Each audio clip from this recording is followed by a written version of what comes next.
माता महासती, माता महाकाली जिस शरण भक्तों को शक्ति का वरदान देती है, शत्रु पर विजय दिलाती है, सब कष्टों को, दुखों को, रोगों को, विपत्तियों को, समस्त बाधों को दूर करती है।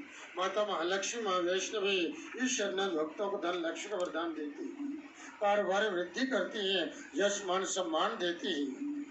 माता महासरस्वती जी शरण भक्तों को विद्या बुद्धि का वरदान देती है, ज्ञान देती है, विवेक देती है। इसलिए शक्तियों की उपासना जो है ये परम सिद्धि को देने वाली है, सब कार्यों को सफल करने वाली है। इसलिए प्रसिद्धन पूर्वक इस माँ के शरण धोकर के माँ की खूब भक्ति जी करनी चाहिए। बोलो सच्चे दरबार की जय। लाटे लिहितम जस्य मृत्यु इत्ते अक्षर द्वयम सा कथम कुरुते पापा स्व सकलेश दायिका। सभी मनुष्य से जितने भी जीव हैं सबके मस्त पर दो शब्द लिखे हुए हैं। वह दो शब्द क्या है? मृत्यु। ये दो शब्द हैं और मृत्यु जो निश्चित है, काल से पर बैठा हुआ है, जो जीवन क्षण भंगुर है, कल समाप्त हो जाएगा इसका पता नहीं। इसलिए बार बार शास्त्र महापुरुषों ने जब उपदेश दिया है कि जीवन रहते हुए मनुष्य को आत्म कल्याण कर लेना चाहिए। जिसके ललाट पर मृत्यु ये दो अक्षर लिखे हैं, भस्मस क्लेश देने वाले पाप कैसे करता है? पाप जो है जो कष्टों को देने वाले, दुखों को देने वाले, विपत्तियों को देने वाले, और पुण्य जो है ये सुखों को देने वाले हैं। इसलिए हमेशा पाप से बचें और पुण्य अर्जित करें।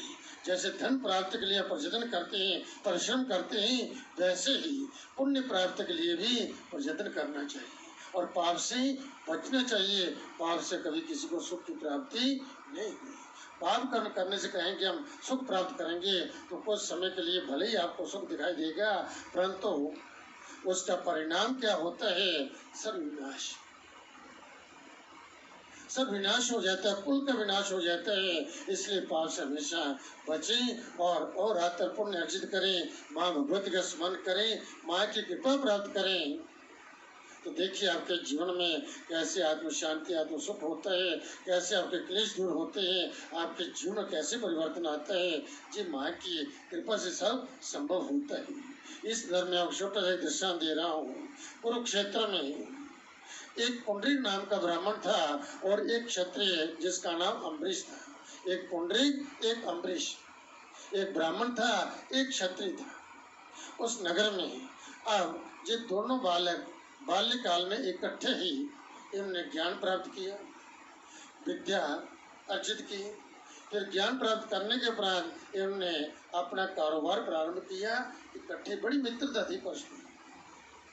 दोनों एक दूसरे के बिना रह नहीं सकते थे। एक साथ जो है ज्ञान अर्जित करने के लिए जाना, एक साथ खेलना, इस प्रकार से जब बड़े हुए एक साथ और फिर दोनों ने निर्णय लिया हम दोनों साथ साथ ही कारोबार भी इकट्ठे ही करेंगे।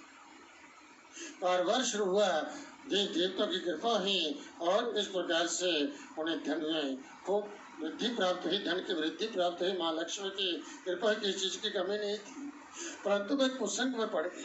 ऐसे मित्र मिल गए और कुसंग मिला। कुसंग के कारण धीरे धीरे उनका धन समाप्त होने लगा और कर्जे सिर पे आने लगा, उधार उठाने लगे। अब चलते चलते अब सारा धन समाप्त हुआ और कर्जा इतना हो गया, अब जितने मित्रगण थे धीरे धीरे सब ने मुंह फेर लिया। दोनों इकट्ठे जो है काम करते थे, अब अकेले रह गए। अब जहाँ जाते सब उनका अपमान करते, हमारे आपने पैसे लिए थे दिए नहीं। जहाँ भी जाते हैं वहीं पर अपमान होता है। बड़े दुखी हो गए, क्या करें, कहाँ जाएं। कहते जब विपत्ति आती है तो भीख मांगने पर नहीं मिलती। दोनों विचार किया अब जहाँ पर काम करना भी कठिन है, कहीं से कोई धन की प्राप्ति होती भी नहीं और कोई हमें उधार देता भी नहीं। अभी दोनों कंगाल हो चुके, कहीं तो मान सम्मान नहीं।